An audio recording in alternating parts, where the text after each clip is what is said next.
Hey guys, Nerfs are going live very soon, and you're probably wondering, what am I going to play?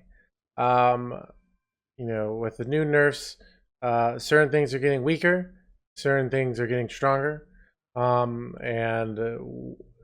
a first thing of what do you play the first day of Nerfs, and I wanted to give my top 5 decks to play on day one, kind of starting with the newest but arguably the weakest to the strongest at the end. So the number 5 deck I think you should play is Pure Paladin. With the new 1-mana Eldor Attendant, you can really just spiral on board from a turn 1. Let's say you're playing against even a Demon Hunter. If you're going first, you play this. Let's say they play Imprison, or they play their 1/2 or Blazing Battle Mage. Now you go Handle of Eldor, or you go Libram of Wisdom, trade over. Then the next turn you play something like Underlight Anglerod, and you could really just stay ahead on board really efficiently. You still have your things like Consecration to come back on board. But I really think Pure Paladin is going to have the opportunity to just fight for board way harder. Having another 1-drop is huge. But we also have the Imprisoned Sungill. But I think this deck is actually going to be a force to be reckoned with. It does beat Warrior, which is a huge plus. There's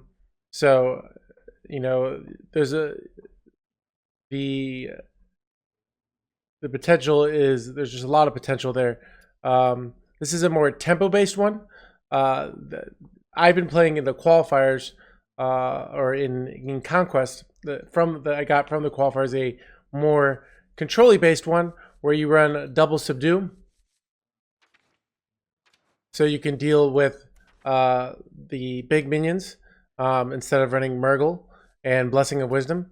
So you can play more control-based or more tempo-based. With the new 1-drop, it's going to be a lot, with Eldor Attendant now being a 1-drop, it's going to be a lot easier to play a tempo-based version. So I'm including this version in is my choice. I've made adjustments to the most popular version. I made sure to put an Underlight Anglerod. I find having one of these, well, 2 is too much with the Lightforged Zealot, in my opinion. One of these can be just very useful for smoothing out some early game curves and fighting for board when your opponent has a good start. So I'm a big fan of the Underlight Anglerod. If you don't have Murgle, that's fine. You can run things like a Subdue. You can run things even, if you wanted to, you could even run like a Tyrion. It's a little bit more greedy. Or you could even run another Lightforged Crusader. So there's a lot of different ways. If you're not missing a card, I really like Dragon Rider Talritha, but against Rogue and Priest, she's not nearly as good. You can cut her as well. You're probably better off cutting Murgle than Dragon Rider Talritta, but Lady Liadrin, on the other hand, is not cuttable.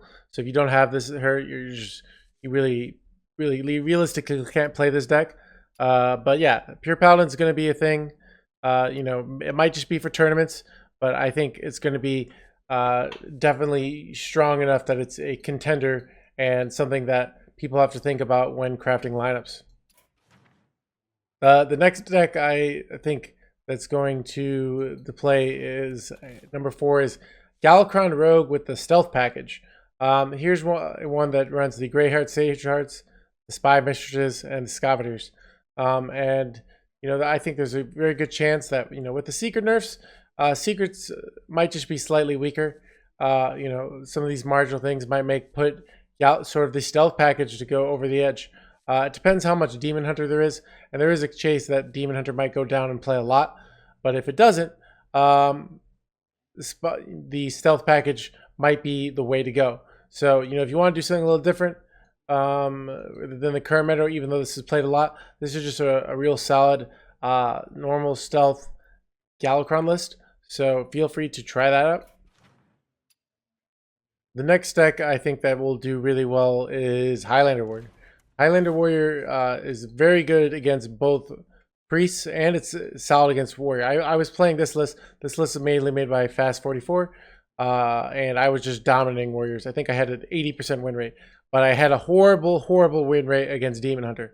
Well, Demon Hunter's getting nerfed, and you know what else is getting nerfed that I was having a horrible win rate is the Zoo Warlock. So two of Highlander Hunter's worst matchups are getting nerfed. So because of that, I think this is going to do a lot better. The Face Hunters list that ran and I still think we should run Scavenger's Ingenuity. The high roll, the sort of speedy high roll isn't as good, but it's still at +2/+2. If you're playing a Phase Stalker out on turn 2, that could still be really good. And if you're playing against something like Priest, well, all of a sudden you have a 4/5. How are they even going to deal with that? It's in a way, sometimes it might even be better because, Priest has trouble dealing with 4-attack minions. So, Scavenger's Ingenuity definitely weaker, but it's for Highlander Hunter, it's not nearly as big a deal as it is for Face Hunter. So, I think this deck is going to be doing a lot better, and it's definitely a deck to check out. The next deck is Galakrond Priest. I think Galakrond Priest is going to be a really solid place. Things are just getting slightly weaker. Zoo's getting weaker. Face Hunter, Demon Hunter. A lot of these decks are just, which Galakrond Priest currently has a lot of 45% matchups. Everything gets nerfed. Now everything's 48 or 50. And then its good matchups can put it over the edge. Because another thing is Warrior it's got the nerfs weren't as impactful. So I could see Priest just being a lot more dominant. Really push the edge to get to high tier 2 or even tier 1. I'm only running one Shadow Madness because I think the egg package is going to be run less. I'm about to go over that soon, but I think this list looks really solid. If you have more Zone of the Infinite and you want to run that card because that card's also good, you could cut something like Shadow of Pain or Holy Smite to put that in. This is running the Sect package. It's a little more complex, but it's a lot of fun. So if you know how to balance between value and tempo and know when to save things, when not, you're going to have a lot of fun with this deck. And the last deck is Eggless Egg Warrior, or better known as Enrage Warrior.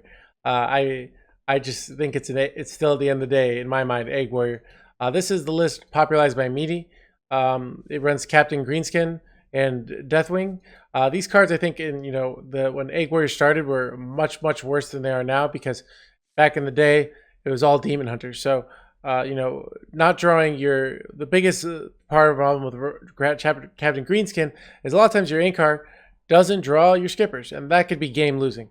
But as the meta slows down, and these cards become stronger.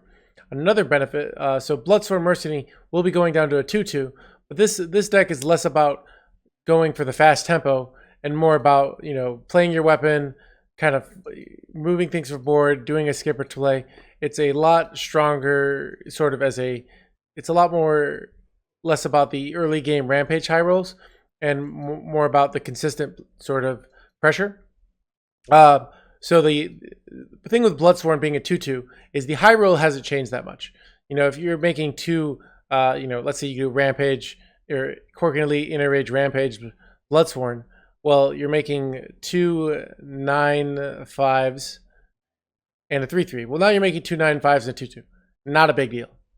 But let's say you're doing Injured Tolver and you go Injured Tolver on a 2/3. Maybe it's got hit down to 2/2 by a Demon Hunter, and you're just fighting for board hard. Well, now you have 2 2/2s and a 3/3. That's 5 stats for 5, but now we're getting 2 2/2s and a 2/2. That does matter. So I think I'm not convinced that the egg or Injured Tolver lists are going to be worse, but I think this is the list to try on day one.